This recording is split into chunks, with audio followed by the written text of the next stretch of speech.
Hi guys, I'm Natasha, and for those of you all who don't know me, I'm from the YouTube channel Trini Cooking with Natasha, and today I'm gonna make for you all some pumpkin talkari, also known as stewed pumpkin.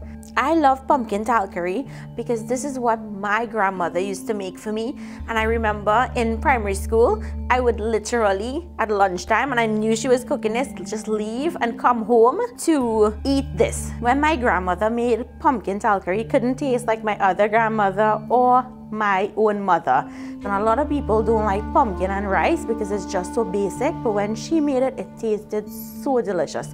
So that's why I want to share this recipe with you all.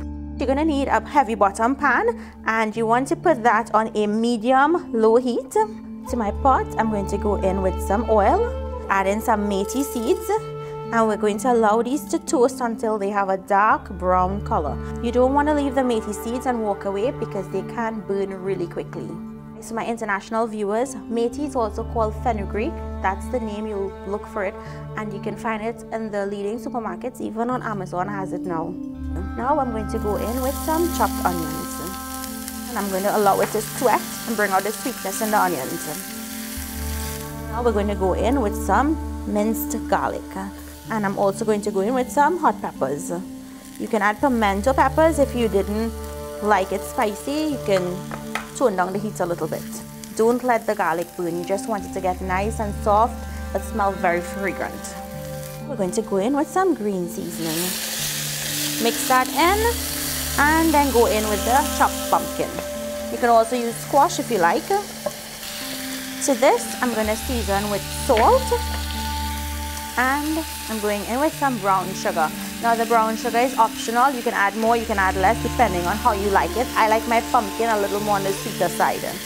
So once it's properly mixed, we're going to drop that heat to low, and we're going to cover it and allow it to cook.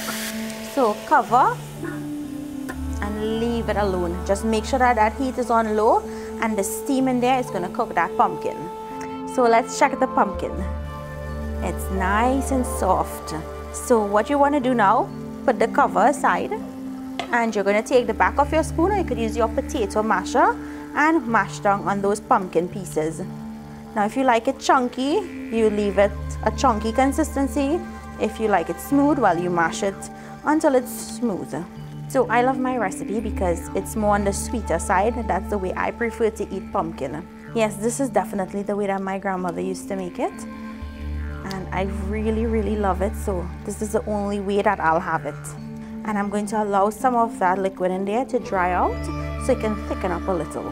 You don't want to keep too much of liquid in there because it'll just separate from the pumpkin and it wouldn't look really nice. So at this point I'm going to go in with some roasted jeera or roasted cumin powder, and it has to be roasted. It gives it a really earthy taste, and we're going to mix that in, and you'll smell it when you add that jeera, how delicious it smells. And we're just going to allow this to cook for 1 more minute, and then it's time to plate and eat. It's nice and sticky, no sort of liquid in there. And now we're going to have some delicious pumpkin and sada roti. Break a piece, and then we're going to go and get some of that delicious pumpkin. Delicious. And you taste the jeera in there, and it's not too much. So guys, I hope you all enjoyed this pumpkin talkari recipe that was handed down to me from my grandmother.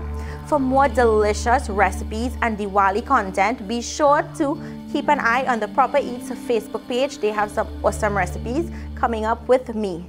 So thank you all so much for watching, and we'll see you guys in our next video. Bye!